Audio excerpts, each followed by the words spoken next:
নমস্কার, আমি পঙ্কজ বিশ্বাস এবং আপনারা দেখছেন পলিটিক্যাল ডেইলি। তৃণমূলের 70 জন প্রার্থীর নাম বদলে যেতে পারে, নতুন প্রার্থী হতে পারেন, তৃণমূলের 70 জন বাদ হয়ে যেতে পারে, এই খবরটা সবার আগে আপনাদের সামনে আমি এনেছিলাম এবং সেই সময় বেশ কয়েকটা নাম বলেছিলাম, কিন্তু সেই লিস্টটা ধীরে ধীরে লম্বা হচ্ছে। বহু নাম রয়েছে আমার হাতে, 3 পাতার এই লিস্ট। কতগুলি নাম বদলে যেতে পারে, নাম বদলাবে, কে প্রার্থী হবেন, সমস্তটা নিয়েই আলোচনা করব আজ। দর্শক বন্ধুরা, ভিডিওটা শেষ অবধি দেখবেন, না হলে বহু নাম আপনারা জানতে পারবেন না, অজানা থেকে যেতে পারে। প্রচুর নাম রয়েছে, 3 পাতার লিস্ট। কার নামটা ছেড়ে কার নামটা বলবো, প্রথমে কার নামটা বলবো? বহু হেভিওয়েট নেতা বাদ চলে যেতে পারেন। কারা কারা বাদ যাচ্ছেন অবাক হয়ে যাবেন নামগুলো শুনলে। জানেন তো, রাজ্যের ভারী ভারী নাম করা মন্ত্রী আছেন। আপনাদেরকে সেদিনের ভিডিওতেই বলেছিলাম যে ধরুন যে সমস্ত নামের পিছনে এজেন্সি রয়েছে সেই নামগুলো বাদ চলে যেতে পারে। জানেন তো, খুব খারাপ লাগছে বলতে, দীর্ঘদিন সাংবাদিকতা যখন শুরু করেছি তখন এদের বাইট নিয়েছি, এদের বহু খবর করেছি, এই সব নামগুলো বাদ চলে যাবে। কিছু করার নেই আমার। আসলে মমতা বন্দ্যোপাধ্যায় মন করেই ফেলেছেন এবং অভিষেক বন্দ্যোপাধ্যায় সিগন্যাল দিয়ে দিয়েছেন এই নামগুলো বাদ না দিলে এমনিতেও তৃণমূল কংগ্রেসের হালত এবার খারাপ। আর এই নামগুলো যদি বাদ না দেওয়া হয় তাহলে তৃণমূল নাকি স্বচ্ছ ভাবমূর্তি নিয়ে ময়দানে নামতে পারবেন না। এই অশ্বডিম্ব প্রসব কিভাবে হলো আমরা জানি না, তৃণমূলের আবার স্বচ্ছ ভাবমূর্তি। ভালো কথা, শুরু করি ববি হাকিমকে দিয়ে। শোনা যাচ্ছে ববি হাকিমের পেছনে এজেন্সি যেভাবে লেগেছে এবং আগামী দিনে আরো যেভাবে এজেন্সি অ্যাক্টিভ হবে, সেই জন্য ববি হাকিমের নাম নাকি বাদ চলে যেতে পারে। তার মেয়ে সাবা কিন্তু প্রার্থী হতে পারেন। ববি হাকিমের মেয়ে আপনারা দেখবেন বহু জায়গায় অলরেডি মাইক ধরতে শুরু করে দিয়েছেন। এই বিজয়া সম্মিলনীতে সঞ্চালনা করেছেন চেতলায় ববি হাকিমের মেয়ে। সেই ববি হাকিমের মেয়ে এবার প্রার্থী হতে পারেন। ববি হাকিম বাদ হয়ে যেতে পারেন যদি এজেন্সি তার পিছনে খুব বেশি করে লেগে যায়, যার সম্ভাবনা রয়েছে। একাধিক ভিডিওতে আপনাদের বলেছি ববি হাকিমের নাম বাদ চলে যেতে পারে। গৌতম দেব, না সিপিএম এর গৌতম দেবের কথা হচ্ছে না, তৃণমূলের গৌতম দেবের কথা বলছি। ডাবগ্রাম ফুলবাড়ির বিধায়ক গৌতম দেব, তিনি হারের ভয় পাচ্ছেন। মমতা বন্দ্যোপাধ্যায়ের কাছে তিনি দরবার করেছেন, দিদি প্রাণে বাঁচান, অন্য জায়গায় এবার প্রার্থী করুন। আপনাদেরকে বলে রাখি, আলিপুরদুয়ারে এবার তৃণমূলের অবস্থা খুব খারাপ এবং দিনাজপুরেও বেশ খারাপ। মালদায় কংগ্রেস ফুটবে এবার, বেশ কয়েকটা সিট মালদায় কংগ্রেস পেতে পারে, এরকম একটা সম্ভাবনা দেখা দিচ্ছে। উত্তরবঙ্গে এবার তৃণমূলের অবস্থা খুব খারাপ। 54টার মধ্যে 40টা আসন বিজেপি জিতবে বলে দাবি করছে। কটা জিতবে সেটা সময় বলবে। গতবারই 30টা পেয়েছিল, তারপর সেখানে তৃণমূলের অবস্থা আরো 2021-এর পর আজকের দিনে দাঁড়িয়ে 2025-এ খুব খারাপ হয়ে গেছে। 2025 শেষ হতে চলল। আপনারা বলতেই পারেন যে উত্তরবঙ্গে তো বিজেপি মার খাচ্ছে। আরে ভোট মেকানিক্স আর পুলিশকে দিয়ে সঙ্গে নিয়ে লেলিয়ে দেওয়ার মেকানিক্স কিন্তু আলাদা। ভোটের বাজারে তৃণমূলের অবস্থা খুব খারাপ, সংগঠনের অবস্থা খুব খারাপ। তৃণমূল যেখানে যেখানে বিজেপিকে আক্রমণ করবে বুঝবেন তৃণমূলের সেখানে অশনি সংকেত আছে। কই উত্তর 24 পরগনায় তো এখনো তৃণমূল মারধর শুরু করেনি। যেখানে তৃণমূলের শক্ত ঘাঁটি সেখানে তৃণমূল কোনো রকম গন্ডগোলে যাচ্ছে না। যেখানে তৃণমূল খারাপ বুঝে যাবেন এখানে তৃণমূলের অবস্থা খারাপ। ঠিক সেই কারণে এই গন্ডগোলগুলো হচ্ছে। তো এই গন্ডগোল আমাদের আজকের বিষয় নয়। পরের নামটা হচ্ছে পরেশ অধিকারী।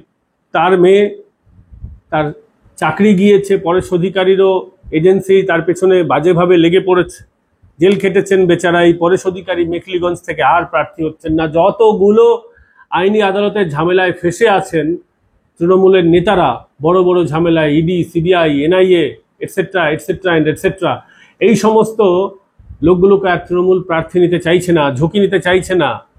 একে মানুষের মধ্যে ভুল বার্তা যাচ্ছে, দ্বিতীয় হচ্ছে যে এই লোকগুলোকে প্রার্থী করলে এজেন্সির টানাটানিতে পড়লে ওই এবার আর তৃণমূল ওই ঝুঁকিটা নিতে চাইছে না। অন্যদিকে সাবিনা ইয়াসমিন, যিনি বলেছিলেন মোথাবাড়ি লন্ডভন্ড করে দেবো, তিনিও এবার কিন্তু প্রার্থী হচ্ছেন না। করিম চৌধুরী উত্তর দিনাজপুরে, তিনি আর প্রার্থী হচ্ছেন না। কৃষ্ণেন্দু নারায়ণ চৌধুরী শোনা যাচ্ছে তিনি নাকি কংগ্রেসে যোগদান করবেন। কথাটা পাকাপাকি একেবারে হয়ে গেছে, সময়ের অপেক্ষা শুধুমাত্র। এই কৃষ্ণেন্দু নারায়ণ চৌধুরী আগেও কংগ্রেস করতেন, কংগ্রেস থেকে লড়েছেন। একটু উন্নয়নের জোয়ারে ভেসে যাওয়ার জন্য তৃণমূলে এসেছিলেন, কিন্তু উন্নয়নের জোয়ারে তিনি এত ভেসে গিয়েছেন যে এবার তিনি একটু থামতে চাইছেন। ঠিক সেই কারণে এই কৃষ্ণেন্দু নারায়ণ চৌধুরী কংগ্রেসে যাচ্ছেন, এবং সাবিত্রী মিত্রর অবস্থাও তথৈবচ। সাবিত্রী মিত্র, তার সঙ্গে স্থানীয় তৃণমূল নেতাদের বেশ ঝামেলা চলছে। তৃণমূলের যে ওখানকার মুসলিম লবি আছে তার সঙ্গে সাবিত্রী মিত্রর বেশ গন্ডগোল চলছে, এবং ভিডিও শেষে বলবো, ব্যাখ্যাটা করব সেটা কেন পরপর পরপর মুসলিম ডমিনেটেড এলাকায় যারা হিন্দু প্রার্থী ছিলেন তাদের পিছনে কিন্তু লেগে গেছে এই প্রার্থীগুলো বদল হবে। তার একটা কারণ আপনারা জানেন, কিন্তু সেটা শেষে আসছি। আগে কারা কারা বাদ পড়ছেন সেটা আপনার জানার জন্য যারা অধীর আগ্রহে অপেক্ষা করছেন তাদেরকে বলে দিই আর কি। এরকম এক বিক্ষুব্ধ তালিকায় ভরতপুরের বিধায়ক হুমায়ুন কবিরের নাম আছে। ভরতপুরের বিধায়ক হুমায়ুন কবির, তাকেও মমতা বন্দ্যোপাধ্যায় এবং অভিষেক বন্দ্যোপাধ্যায় চাইছেন না যৌথভাবে, এমনটাই জানা গেছে। যার জন্যই দেখবেন উনি বেশ হুঙ্কার টুঙ্কার ছাড়ছেন, কখনো বলছেন আলাদা দল করব, কিন্তু তার কোনো ঠিক ঠিকানা নেই। আবার তিনি বাবরি মসজিদ করবেন, এটা মমতা বন্দ্যোপাধ্যায় ভালোভাবে নেননি। মমতা বন্দ্যোপাধ্যায় 2026-এ জিতলে তিনি একটা বড় মসজিদ দীঘার আশেপাশে কোথাও করবেন বলে মনে মনে হয়তো পরিকল্পনা নিয়েছেন, এমনটা অনেকে দাবি করেন, আমাদের দাবি নয় এটা। তিনি একটা বড় মসজিদ করে দেবেন 2026-এ জিতলে, এটা মনে মনে তিনি ভেবে রেখেছেন। হয়তো তিনি যখন ভোটাভুটির ব্যাপারটা আরো একটু গরম হবে, বাজারটা গরম হবে, তখন হয়তো তিনি এই ঘোষণাটা করতে পারেন, এমন একটা ধারণা তৈরি হয়েছে। কিন্তু তার আগেই তার দলের অন্য কেউ বাবরি মসজিদ করব, বিরাট বড় মসজিদ করব বলে হুঙ্কার। মমতা বন্দ্যোপাধ্যায় এই জিনিস ভালোভাবে নেন না। মমতা বন্দ্যোপাধ্যায় অনুপ্রেরণা ছাড়া এই রাজ্যের কোনো গাছের পাতাটা নড়ে না, আর সেখানে তিনি নিজের অনুপ্রেরণায় নিজের মতো করে একটা কিছু ঘোষণা করে দিলেন, দিদিমণির জন্য অপেক্ষা করলেন না, এটা দিদিমণি ভালোভাবে নেননি। ফলে এই ভরতপুরের বিধায়ক হুমায়ুন কবিরের নামটি কাটা যেতে চলেছে। হতে পারে যে তিনি কংগ্রেসে যেতে পারেন, আলাদা দল নাম তো তিনি পাবেন বলে আমার মনে হচ্ছে না। এত কম সময় দল করা প্রায় অসম্ভব। অনেক বড় বড় রথী মহারথী করতে পারেননি যারা ভেবেছিলেন।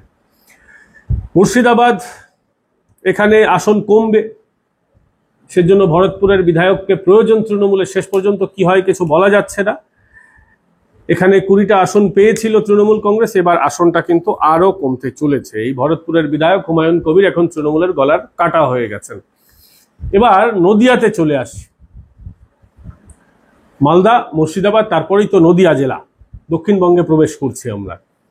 এখানে নদিয়াতে মানিক ভট্টাচার্য আর তৃণমূলের প্রার্থী হচ্ছেন না বলেই জানা যাচ্ছে। মানিক ভট্টাচার্যকে প্রার্থী বদল করা হবে, অন্য কাউকে প্রার্থী করা হবে। শঙ্কর সিং, তেহট্ট, এখানেও কিন্তু প্রার্থী বদল হচ্ছে, একেবারে নিশ্চিত খবর আপনাদেরকে দিচ্ছি। তেহট্টের প্রার্থী শঙ্কর সিং বদলে যেতে চলেছেন। এবং এখানে একটা ইম্পর্টেন্ট আরেকটা আপনাদেরকে নাম বলে দিই, মুকুল রায়। তৃণমূলে আছেন না বিজেপিতে আছেন মুকুল রায় নিজেই এখন বলতে পারবেন না। প্রচন্ড অসুস্থ তিনি, শারীরিকভাবেও মানসিকভাবেও তার সুস্থতা নেই, বয়সজনিত কারণে রয়েছে, এবং অসুস্থতা যা রয়েছে আপনারা দেখেছেন। এবং তার বিরুদ্ধে প্রার্থী হয়েছিলেন কৌশানী কৃষ্ণনগরে, অর্থাৎ মুকুল রায়। যদি আমি বিজেপির প্রার্থী ধরে নিই, যদিও তিনি পরে তৃণমূল দলবদল করেছেন, কিন্তু এখন তিনি তৃণমূল কংগ্রেসেই আছেন অফিসিয়ালি বা আনঅফিসিয়ালি। মুকুল রায় প্রার্থী হচ্ছেন না। আর তার বিরুদ্ধে যিনি প্রার্থী ছিলেন কৌশানী, তাকেও তৃণমূল আর প্রার্থী করছে না। ওখানে স্থানীয় এক ব্যক্তির উপরে ভরসা রাখতে চাইছে তৃণমূল কংগ্রেস। এবার আসি উত্তর 24 পরগনায়। উত্তর 24 পরগনায় জ্যোতিপ্রিয় মল্লিক হাবড়ায় প্রার্থী হচ্ছেন না। বালু মল্লিক, তিনিও কেসে জর্জরিত, খাদ্য কেলেঙ্কারি, চালচুরি ডালচুরি কেসে তিনি জর্জরিত রয়েছেন। এই বালু মল্লিক হাবড়ায় কিন্তু প্রার্থী হচ্ছেন না। আপনাদেরকে বলেছিলাম এই ভিডিওতে যে কারা প্রার্থী হচ্ছেন না, সেখানকার কি ইকুয়েশন রয়েছে সেটাও বলবো। ফলে বালু মল্লিকের আবার ইকুয়েশনের উপর ইকুয়েশনের ছড়াছড়ি। বালু মল্লিক চাইছেন হাবড়া থেকে, যেহেতু তিনি প্রার্থী হতে পারছেন না, তিনি প্রায় বুঝে গেছেন, এবং তিনি নিজেও আর হাবড়ায় দাঁড়াতে চাইছেন না, এমনটা তিনি দাবি করেছেন। ফলে বোঝা যাচ্ছে হাবড়া থেকে বালু মল্লিকের টিকিটটা কাটা যাচ্ছে। কিন্তু কে হবেন প্রার্থী, হাবড়ায় কি হবেন প্রার্থী, থাকছেও বড় ব্যাপার হচ্ছে বালু মল্লিক কোথায় প্রার্থী হতে চাইছেন। বালু মল্লিক বারাসাতে প্রার্থী হতে চাইছেন, কিন্তু বারাসাতের ইকুয়েশনটা আবার খুব জটিল জায়গায় রয়েছে, জানেন তো। বারাসাতের ইকুয়েশনটা আপনাদেরকে বলি, সেটা হচ্ছে বারাসাতে কাকলি ঘোষ দস্তিদার, শোনা যাচ্ছে তিনি চাইছেন তার ছেলেকে সেখান থেকে প্রার্থী করতে চাইছেন, সেখানে চিরঞ্জিত চক্রবর্তী দাঁড়াতে চাইছেন না। তিনি নিজেই বলেন মমতা বন্দ্যোপাধ্যায় প্রায় কাকুতি মিনতি করে তাকে প্রত্যেকবার প্রার্থী করেন, এবং তিনি নিজে যে কিভাবে কাজ না করে জিতে যান তিনিও অবাক হয়ে যান। তিনি নিজে বহুবার বলেছেন যে কি করে আমি আসি না এখানে, তারপরে আমাকে লোকজন জিতিয়ে দিচ্ছে, বিশাল ব্যাপার স্যাপার, এই সমস্ত ব্যাপার স্যাপার তিনি বলছেন। তো কাকলি ঘোষ দস্তিদার ওখানে নিজের ছেলেকে প্রার্থী করতে চাইছেন। আবার সেখানে শোনা যাচ্ছে যে তৃণমূল শিবির চাইছে, মমতা বন্দ্যোপাধ্যায় চাইছেন সেখান থেকে নিউ টাউনের যিনি তৃণমূলের এক দাপুটে নেতা ছিলেন, অতীতে বিধায়ক ছিলেন, এখন আর নন, বিজেপিতে চলে গেছিলেন, সব্যসাচী দত্ত, সল্টলেকে বাড়ি তার, এখন অবশ্য নিউ টাউনেও থাকছেন এমনটা শোনা যাচ্ছে। সব্যসাচী দত্তকে নাকি মমতা বন্দ্যোপাধ্যায় বারাসাত থেকে টিকিট দিতে চাইছেন, প্রার্থী করতে চাইছেন। এবার সব্যসাচী যদি সেখান থেকে দাঁড়ান, ইকুয়েশনটা বড় জটিল হয়ে যাবে। একদিক বালু মল্লিকের ক্ষোভ, অন্যদিকে কাকলি ঘোষ দস্তিদারের ক্ষোভ, সব মিলিয়ে সব্যসাচী দত্ত কি বারাসাত থেকে জিততে পারবেন, একটা কিন্তু সংশয় তৈরি হবে। কিন্তু তৃণমূলের তো আপনারা জানেন মমতা বন্দ্যোপাধ্যায় যেটা ঠিক করে দেবেন সেটা মেনে নেওয়া ছাড়া আর উপায় নেই। ফলে এই জায়গাটা একটা বিচিত্র পরিস্থিতি হলো। আর সব্যসাচীর যখন নামটা করছি, সব্যসাচী আবার নিউ টাউনেও ব্যক্তিগতভাবে টিকিটটা চান। তার কারণ হচ্ছে এই নিউ টাউনের যে সিন্ডিকেট ব্যাপার স্যাপার, যে সিন্ডিকেট প্রথা, সিন্ডিকেট নামটা আপনারা যে এত বারংবার বড় বড় করে শুনছেন, এটা তো সব্যসাচী দত্ত বারংবার মিডিয়ায় বলে টলে বুঝিয়ে দিয়েছিলেন ওখানে ঠিক কিটা চলে, এবং ওখানকার যে আর্থসামাজিক তৃণমূলের প্রেক্ষাপট আছে সেটা তিনি খুব ভালো করে বুঝিয়ে দিয়েছিলেন। এবার ব্যাপারটা হচ্ছে তিনি চাইছেন আবার নিউ টাউনে দাঁড়াতে, মমতা চাইছেন আবার বারাসাতে তাকে দাঁড় করাবেন। একটা জটিল পরিস্থিতি এই জায়গায় রয়েছে। এই যে বারাসাত বিধানসভা কেন্দ্র, মাফ করবেন, বারাসাত লোকসভা কেন্দ্র যদি আপনাদেরকে বলি, এর মধ্যে নিউ টাউন আবার সল্টলেকটাও রয়েছে। ফলে এই জায়গার জিওগ্রাফিটা খুব কাছাকাছি, রাজারহাট রোড দিয়ে যদি আপনারা দেখেন। তো সেই ক্ষেত্রে দাঁড়িয়ে আবার নিউ টাউনে জিম্বো, তাপস চট্টোপাধ্যায়, জিম্বো নামে খুব বিখ্যাত এলাকায়, জিম্বোদা সবাই রবিনহুড নেতা বলে মনে করে। সিপিএম থেকে পাল্টি খেয়ে তৃণমূলে এসেছেন, তৃণমূলে থেকে গেছেন 2014 সালের পর থেকে। দীর্ঘদিন ধরে জিম্বোকে তৃণমূলে যাতে না আসতে পারেন সেই চেষ্টাটা পূর্ণেন্দু বোস দোলাসেন লবিটা দীর্ঘদিন ধরে করেছিল। তারপর ওখানে অনেক গন্ডগোল হয়েছে অতীতে, সেসব আপনারা জানেন। সেই তাপস চ্যাটার্জি আবার নিউ টাউন ছেড়ে কোথাও যেতে চাইছেন না। আবার তাপস চ্যাটার্জি ভাগ বাটোয়ারার অঙ্কে একটু পিছিয়ে পড়ছেন বলে শোনা যাচ্ছে এলাকায় কান পাতলে, যে তিনি নাকি উপর অব্দি যেটা পৌঁছে দেওয়ার কথা সেটা কিন্তু পৌঁছে দিচ্ছেন না। তার জন্য এলাকায় ক্ষোভ রয়েছে, এবং তার সঙ্গে কাকলি ঘোষ দস্তিদারের, তাপস চ্যাটার্জির সঙ্গে কাকলি ঘোষ দস্তিদারের একটা আদায় কাজকলায় সম্পর্ক আছে।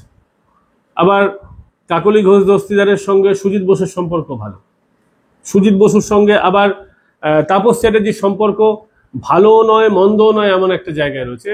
অনুষ্ঠানে ডাকলে আসেন, খুব উপর ভালো সম্পর্ক, কিন্তু তাপস চট্টোপাধ্যায় ঠিক কুল কিনারা খুঁজে পাচ্ছেন না। ওই যে লবি যে তৃণমূলে রয়েছে, তিনি কিন্তু লবি সেট করতে পারছেন না।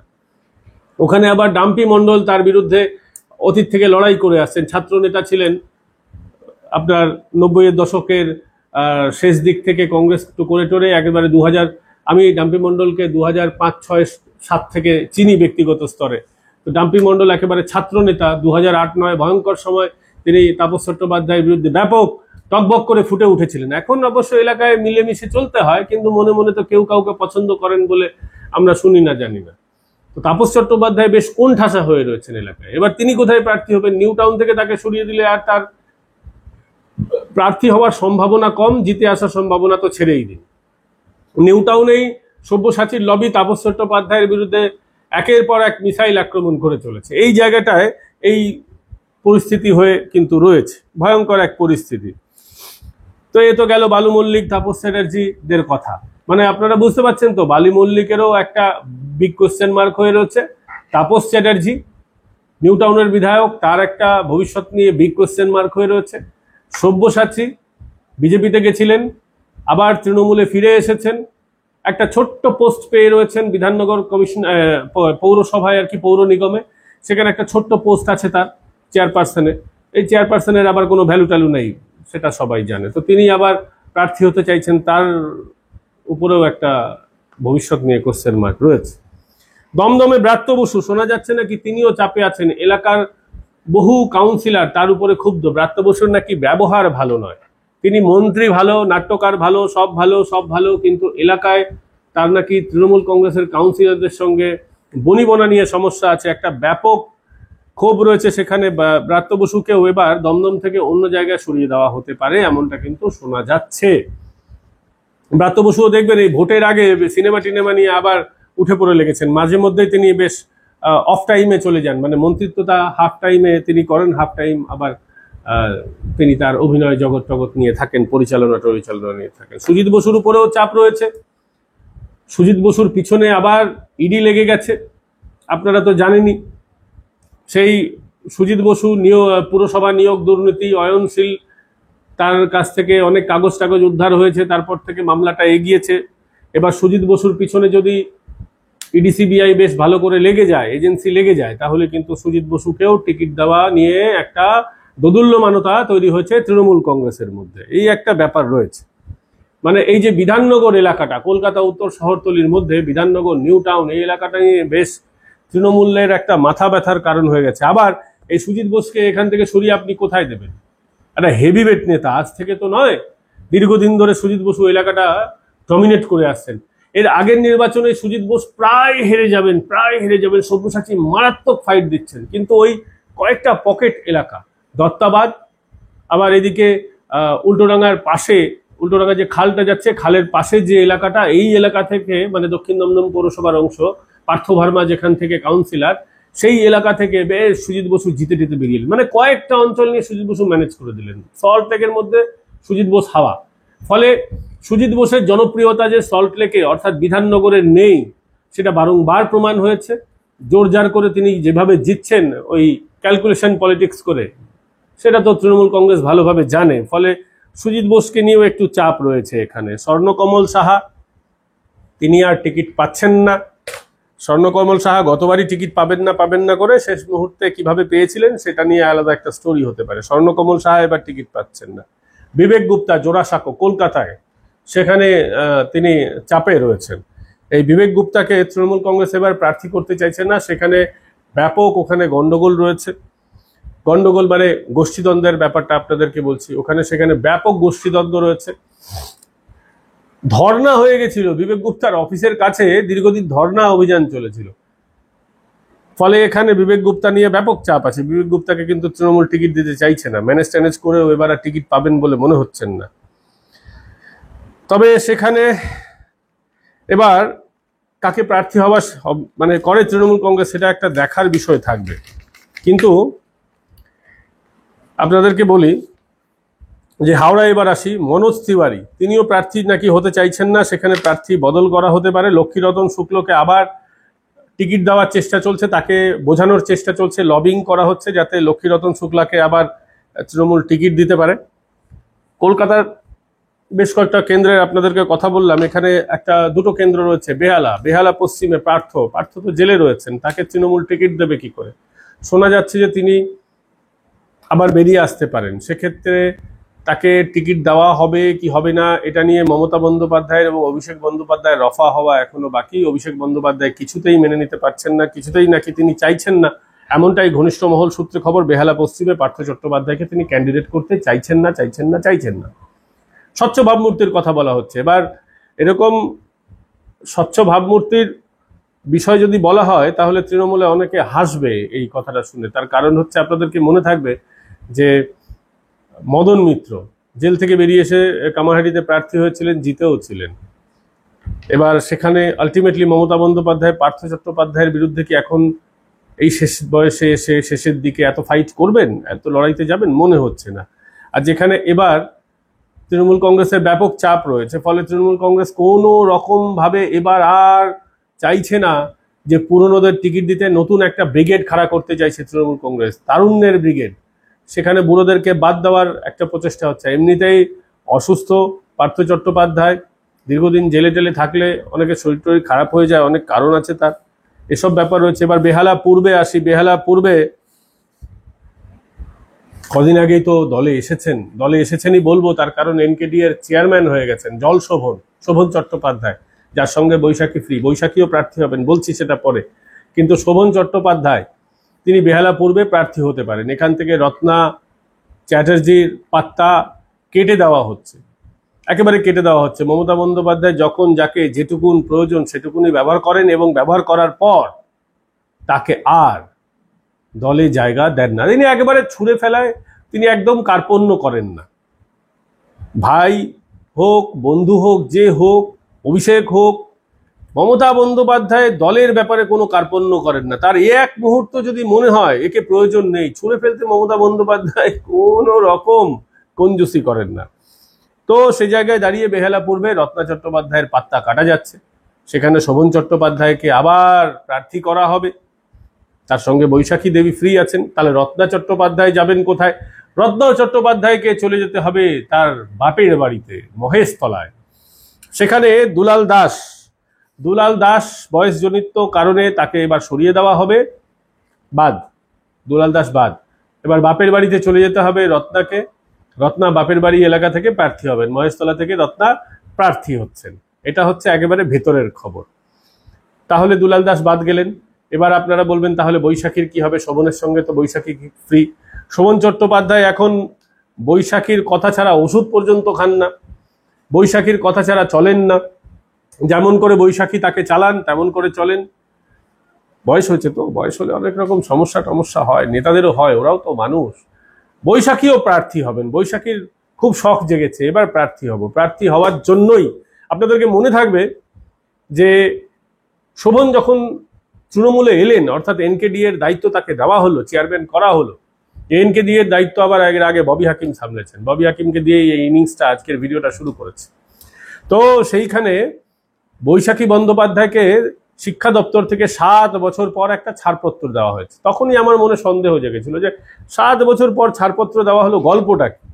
এক একজন এক এক রকম নিজের মতন করে ব্যাখ্যা করেছেন, কিন্তু আসল গল্পটা আপনাদেরকে বলি। এই আসল গল্পটা হচ্ছে, মিল্লি আলামিন কলেজ থেকে তিনি পড়াতেন, অধ্যাপনার কাজ করতেন সেখান থেকে তাকে ছাড় দেওয়া হয়েছে, রিলিজ দিয়ে দেওয়া হয়েছে। তিনি অনেকদিন আগে, 7 বছর আগেই তিনি দিয়েছিলেন যে আমি আর পড়াবো না, রেজিগনেশন দিয়ে দিয়েছিলেন। তো আজকে তাকে যে রিলিজ করা হলো তার কারণ হচ্ছে তিনি তো প্রার্থী হবেন। প্রার্থী হলে তার কোনো সরকারি জায়গায় থাকা চলবে না, রিলিজ লেটার দরকার। এই রিলিজ লেটারটা দরকার তার কারণ আপনাদের মনে থাকবে বীরভূমে এক আইপিএসকে বিজেপি প্রার্থী করতে চাইছিল, তাকে শেষ পর্যন্ত রাজ্য সরকার ক্লিয়ারেন্সই দেয়নি। এই ক্লিয়ারেন্সটা খুব দরকার, এর জন্যই এখন থেকেই বৈশাখী দেবী সেই রিলিজ লেটারটা নিয়ে রেখে দিয়েছেন, যাতে প্রার্থী হতে কোনো অসুবিধা না হয়। ওই বিজেপির ওই বীরভূমের প্রার্থীটাকে দেখে আগে থেকেই নিজের কোমর টোমর গুছিয়ে নিয়েছেন যে শেষ মুহূর্তে কেউ, এই রাজনীতি বলে কথা তো, শেষ মুহূর্তে কি হয়, শেষ মুহূর্তের জন্য বৈশাখী অপেক্ষা করতে রাজি নন। একেবারে নিয়েছেন রিলিজ লেটার। তিনি নন্দীগ্রামে প্রার্থী হবেন। কার বিরুদ্ধে? শুভেন্দু অধিকারী। একেবারে উড়ে যাবেন ঝড়ে, দায়িত্ব নিয়ে বলছি। বৈশাখী ঝড়, শুভেন্দু ঝড়ে উড়ে যাবে নন্দীগ্রাম থেকে, যদি শুভেন্দু অধিকারী নন্দীগ্রাম থেকেই দাঁড়ান, এবং নন্দীগ্রাম থেকেই শুভেন্দু অধিকারী দাঁড়াবেন। এটা একদম ফাইনাল হয়ে রয়েছে, একদম বিশ্বাস করুন ফাইনাল হয়ে রয়েছে, অন্য কোথাও যাচ্ছেন না। বরং ভবানীপুর থেকে মমতা বন্দ্যোপাধ্যায় প্রার্থী হলে তিনি জিতবেন। তো সেটা নিয়ে পরের একটা ভিডিও হবে। কেন বলছি এই কথাটা ব্যাখ্যা করব, কেন মমতা বন্দ্যোপাধ্যায় ভবানীপুর থেকে জিততে পারবেন কি পারবেন না, সেটা নিয়ে বিগ কোয়েশ্চেন মার্ক হয়ে গেছে। তো এতগুলো নাম আপনাদেরকে বললাম, যদি কোনো নাম মিস হয়ে গিয়ে থাকে তার জন্য আবার একবার নতুন করে বলে দিচ্ছি। পরেশ অধিকারী মেখলিগঞ্জ থেকে প্রার্থী হচ্ছেন না। সুমন কাঞ্জিলাল বিজেপি আলিপুরদুয়ার, তিনিও প্রার্থী হচ্ছেন না। বিজেপি থেকে তৃণমূলে এসেছিলেন, কিন্তু তৃণমূল তাকে টিকিট দেবে না আলিপুরদুয়ারে। আব্দুল করিম চৌধুরী ইসলামপুর থেকে, বয়স হয়েছে তাকে প্রার্থী করবেন না। সমর মুখার্জি রাতুয়ার তৃণমূলের, ওখান থেকে তাকে প্রার্থী করা হবেন না। সাবিত্রী মিত্র কথা আপনাদেরকে বলেছি, মানিকচক থেকে প্রার্থী করা হচ্ছে না। হুমায়ুন কবির ভরতপুর থেকে করা হচ্ছে না। মুকুল রায় কৃষ্ণনগর বিজেপি থেকে, যিনি জিতেছিলেন এখন তৃণমূলে আছেন, তাকেও করবে না। কৌশানীকেও করবে না, বলে দিয়েছি। কামারহাটি মদন মিত্র, একটু আগে আপনাদেরকে বললাম সেখান থেকে জিতে এসেছিলেন, একেবারে জেল থেকে বেরিয়ে এসে জিতেছিলেন। সেখানে মদন মিত্র শরীর এতটাই খারাপ যে তৃণমূল তাকে প্রার্থী করতে চাইছে না, তার বদলে তার ছেলেকে প্রার্থী করতে চাইছে। বড় ছেলে ওখানে প্রার্থী হতে পারে। হ্যাঁ, একটা আমি বলতে ভুলে গেছি, অদিতি মুন্সি রাজারহাট গোপালপুর, এখানে কিন্তু দেবরাজ চক্রবর্তী প্রার্থী হতে চাইছেন। অদিতি মুন্সিকে গতবার ওই অভিষেক বন্দ্যোপাধ্যায় বুঝিয়েছিলেন যে এক ব্যক্তি এক পদ। দেবরাজ তখন দলের দায়িত্বটা নিয়ে নিয়েছিলেন, যুব দায়িত্ব নিয়েছিলেন, এবং বউকে তিনি প্রার্থী করেছিলেন এলাকায় মন দিয়ে রাজনীতি করবেন বলে।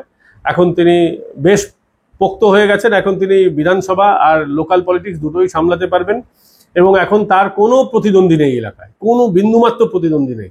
দোলা সেন, পূর্ণেন্দু বসু লবি তার প্রতিদ্বন্দ্বী ছিল, একেবারে দেবরাজের ঝড়ে বহু বছর আগে উড়ে গিয়েছে।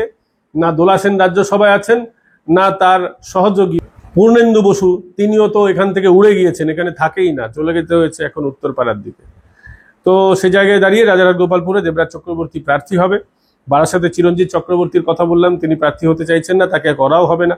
এবার কয়েকটা ইম্পর্টেন্ট উত্তর 24 পরগনায় জায়গা রয়েছে, মুসলিম এলাকাগুলো আপনাদেরকে বলেছিলাম ভিডিও শেষে বলবো যে মুসলিম এলাকায় হিন্দু প্রার্থীদের কি হবে। উষারানী মণ্ডল, মিনাখা, মুসলিম অধ্যুষিত এলাকা, অনেকটা মুসলিম পপুলেশন এখানে রয়েছে, সেখানে কোনো মুসলিমকে প্রার্থী তৃণমূল করতে চাইছে। এই উষারানী মণ্ডলের বিরুদ্ধে ওখানকার মুসলিম নেতাদের ব্যাপক ক্ষোভ রয়েছে। এছাড়াও সন্দেশখালীতে সুকুমার মহতো বাদ। তৃণমূল কংগ্রেস এবার যেখানে 40% উপরে মুসলিম পপুলেশন আছে, 40% অ্যান্ড অ্যাবভ, সেখানে মুসলমানকেই প্রার্থী করবে। হিন্দু ভোট সেখানে পাবে না, তো একচেটিয়া মুসলমান ভোট 40% উপরেই হলে জেতার জন্য তো দরকার 42 থেকে 45% ভোট। 40% অ্যান্ড অ্যাবভ হলে 40% মুসলমান ভোট একদম পকেটে, আর হিন্দু ভোটের 10% পেলেও তো 50% ভোট, মানে জিতে বেরিয়ে যাবে। এই অঙ্কেই মুসলমান ভোটকে হাতে করতে 40% অ্যান্ড অ্যাবভ, এমনকি 38%, 36% যদি হয় সেক্ষেত্রেও মুসলিম প্রার্থী দেওয়া হতে পারে, এমন একটা চিন্তা ভাবনা তৃণমূল কংগ্রেসের তরফ থেকে নেওয়া হচ্ছে বলে একটা খবর পাওয়া যাচ্ছে যে এই সমস্ত জায়গায় সব মুসলমান মুখ হবে। একদম বলে দেওয়া হয়েছে যে মিনিমাম 30% মুসলিম ক্যান্ডিডেট নিতে হবে, এমনটা চাপ রয়েছে বিভিন্ন ইসলামিক সংগঠনের তরফ থেকে মুসলিমদের উপরে। শেষ সিদ্ধান্তটা মমতা বন্দ্যোপাধ্যায় নেবেন, কিন্তু তাকে এবার তিনি বুঝতে পেরেছেন এবার জিততে গেলে, মুসলিম ভোটের উপরে দখল রাখতে গেলে মুসলিম ভোট এবার 30% মতো দিতেই হবে। এই জায়গায় দাঁড়িয়ে সিদ্দিকুল্লাহ চৌধুরীর কি হবে? ববি হাকিমের তো কথা বললাম, সিদ্দিকুল্লাহ চৌধুরী মন্তেশ্বরে ব্যাপক স্থানীয় জায়গায় ক্ষোভ রয়েছে, কিন্তু এই সিদ্দিকুল্লাহ চৌধুরীকে মমতা বন্দ্যোপাধ্যায় ছুঁড়ে ফেলে দিতে পারবেন না, কারণ ফান্ডামেন্টালিস্টদের একটা বড় দখল রয়েছে বিভিন্ন প্রশাসনের বিভিন্ন জায়গায় এবং সমাজের বিভিন্ন স্তরে। ফলে একে ছুঁড়ে ফেললে মমতা বন্দ্যোপাধ্যায়ের ব্যাকফায়ার করে যেতে পারে ব্যাপারটা। ফলে মন্তেশ্বর থেকে না হলেও অন্য জায়গায় তাকে প্রার্থী করা হবে। আইবির নজর রয়েছে সিদ্দিকুল্লাহ চৌধুরীর উপরে, ফরেন ফান্ডিং টান্ডিং এমন সমস্ত অভিযোগ আছে, কিন্তু মমতা বন্দ্যোপাধ্যায়ের কিছু করার নেই, তিনি একে প্রার্থী করবেন, অন্য জায়গা থেকে করবেন। এছাড়াও উত্তরপাড়া কাঞ্চন মল্লিক প্রার্থী হচ্ছেন না। শ্রীরামপুরের সাংসদের সঙ্গে তার বনিবনা নেই, ফলে তার টিকিটটা কাটা যাবে এবং তৃণমূল কংগ্রেসেও তিনি জনপ্রিয় নন। তিনি ওষুধের বিল বিধানসভায় লাখ লাখ টাকার বিল সাবমিট করেছেন, তিনি তো প্রচুর পয়সা কামান, কিন্তু তারপরে এইসব করে এগুলো নিয়ে মমতা বন্দ্যোপাধ্যায় ভালোভাবে দেখছেন না। চণ্ডীপুরে সোহম প্রার্থী হচ্ছেন না, তিনি পালাতে চাইছেন। মমতা এবার অন্য জায়গায় তাকে প্রার্থী করবেন কি করবেন না জানি না, চণ্ডীপুরে তাকে প্রার্থী করা হবে না। মনোরঞ্জন ব্যাপারী বলাগড়, দুর্গাপুর কাণ্ডে নির্যাতিতার নামে তিনি যে কুকথাটা বলেছেন, মানে তারপর আর তাকে নেওয়া যাচ্ছে না, এবং আমাদের নেওয়া না নেওয়ার কিছু নেই। নকশাল মানসিকতার লোক, মমতা বন্দ্যোপাধ্যায় একটা চমক দেওয়ার জন্য তাকে নিয়েছিলেন, যেহেতু বিজেপি চন্দনা বাউরিকে প্রার্থী করেছিল, তাই কাউন্টার স্ট্র্যাটেজি হিসেবে এই মনোরঞ্জন ব্যাপারীকে মমতা বন্দ্যোপাধ্যায় নিয়েছিলেন, রিক্সা চালিয়ে দিনমজুরের কাজ করে এইসব অনেক সময় উনি এরকম ভাওতা টাওতা দিয়েছিলেন। সাধারণ মানুষকে একটা প্রার্থী করা হয়েছিল সেই সময়, সেই হিসাবে কাউন্টার করার জন্য মনোরঞ্জন ব্যাপারীকে দেওয়া হয়েছিল। ওদিকে বাউরি, চন্দনা বাউরি, এদিকে মনোরঞ্জন ব্যাপারী তৃণমূল কংগ্রেসে। তো এবার আর সেই প্রয়োজনটা নেই, তাকে প্রার্থী করা হচ্ছে না, এমনটাই আপাতত যেটা জানা যাচ্ছে। এছাড়াও আপনাদেরকে যদি বলি, কাজল শেখের ভাই শাহনওয়াজ, ওটাকে নিয়েও প্রার্থী করা নিয়ে প্লাস মাইনাস রয়েছে, মানে ভাবনা চিন্তা চলছে। এছাড়াও পুরুলিয়ার সন্ধ্যারানী টুডু, তাকে নিয়েও ভাবনা চিন্তা চলছে, হবে কি হবে না। বাঁকুড়ায় শম্পা দরিপা প্রার্থী হতে পারেন। হুগলিতে তপন দাশগুপ্ত প্রার্থী হবেন কি হবেন না, এটা নিয়ে প্লাস মাইনাস রয়েছে। ভাবনা চিন্তার পর্যায়ের নামগুলো আপনাদেরকে শেষে বলছি। এছাড়া অসিত মজুমদার, ইনিও ভাবনা চিন্তার পর্যায়ে রয়েছেন। প্রদীপ সরকার খড়গপুর, এর টিকিটটা কিন্তু কাটা যেতে পারে। শুভেন্দু ঘনিষ্ঠ বলে এর বিরুদ্ধে অভিযোগ আছে। শুভেন্দু দার নাকি উনি খুব ঘনিষ্ঠ, কতটা ঘনিষ্ঠ আমার ঠিক জানা নেই, তবে তিনি কাটা যেতে পারেন। এছাড়াও জ্যোতির্ময় কর, বিপ্লব রায় চৌধুরী, সৌমেন মহাপাত্র, এদের টিকিটটা কিন্তু কাটা যেতে চলেছে। মেদিনীপুর পূর্বে এবার কিন্তু 14-2 হতে পারে, আবার 16-0 হয়ে গেলেও অবাক হওয়ার কিছু থাকবে না, এমন একটা জায়গায় রয়েছে। এখনো এসআইআর শুরুই হয়নি, এসআইআর শুরু হলে যে কি হবে সেটা কিন্তু কেউ বলতে পারছে না। খুব একটা বাজে জায়গায় চলে যাবে তৃণমূল কংগ্রেসের জন্য। তৃণমূল কংগ্রেস ঘাড়ে একেবারে বিজেপির নিঃশ্বাস ফেলা শুরু করে দিয়েছে। এসআইআর ঠিকঠাকভাবে হলে এবং হবেও, মিলিয়ে নেবেন, তখন কিন্তু তৃণমূল কংগ্রেস আর বিজেপির একেবারে কাটায় কাটায় টক্কর হবে। যে গ্যাপটা আছে না, ওই গ্যাপটা একদম ভরে যাবে। এইসব নিয়ে একদম মমতা বন্দ্যোপাধ্যায় খুব চাপে রয়েছেন, বোঝা যাচ্ছে। দেখছেন না, মমতা বন্দ্যোপাধ্যায় বিভিন্ন রকম উল্টোপাল্টা কথা বলে ফেলছেন খুব ফ্রিকুয়েন্টলি। তিনি একটু গ্যাপ রেখে রেখে বলতেন, এখন কিন্তু আর সেসব হচ্ছে না। ফলে বোঝাই যাচ্ছে একটা খুব চাপের মধ্যে রয়েছেন। এর জন্যই দেখবেন বিভিন্ন জায়গায় ক্ষোভ বিক্ষোভ শুরু করে দিয়েছেন, একদম বাজার গরম করছে তৃণমূল। এটা সিপিএম এর শেষ সময় আমরা দেখতাম, যেখানেই তৃণমূল যেত সেখানেই মারদাঙ্গা করার চেষ্টা করতো সিপিআইএম। এটা শেষ সময় চলে এলে এরকমটা শাসক দল করে, যেমনটা এখন তৃণমূল কংগ্রেস করছে। এ বিষয়ে আপনাদের যদি কোনো মতামত থাকে কমেন্ট করে জানাবেন। যারা জয়েন বাটন ক্লিক করে আমাদের মেম্বার হচ্ছেন, অনেকেই মেম্বার হচ্ছেন, প্রত্যেককে ধন্যবাদ জানাচ্ছি যে আমাদের অর্থনৈতিকভাবে পাশে দাঁড়ানোর জন্য। আমাদের যারা ডাইরেক্ট সহযোগিতা করেছেন অর্থ পাঠিয়ে, তাদের সকলকে আমরা ধন্যবাদ জানাচ্ছি। ভালো থাকবেন, সুস্থ থাকবেন। আগামীকাল ফের দেখা হবে অন্য কোনো বিষয় নিয়ে। ভালো থাকবেন এবং কালী পুজো খুব ভালো করে কাটাবেন। শব্দবাজি না ফাটালেই ভালো, আতশবাজি বুঝে শুনে ফাটাবেন। আমি কাউকে বারণ করছি না, কিন্তু বুঝে শুনে সঙ্গে জল রাখবেন, আশেপাশে জল রাখবেন। কোনো রকমভাবে কোনো এক্সট্রা কায়দাবাজির প্রয়োজন নেই। বাচ্চাদের উপরেও খেয়াল রাখবেন। ভালো থাকবেন, সুস্থ থাকবেন। সকলের কালী পুজো ভালো কাটুক। মা কালী সবাইকে ভালো রাখুক।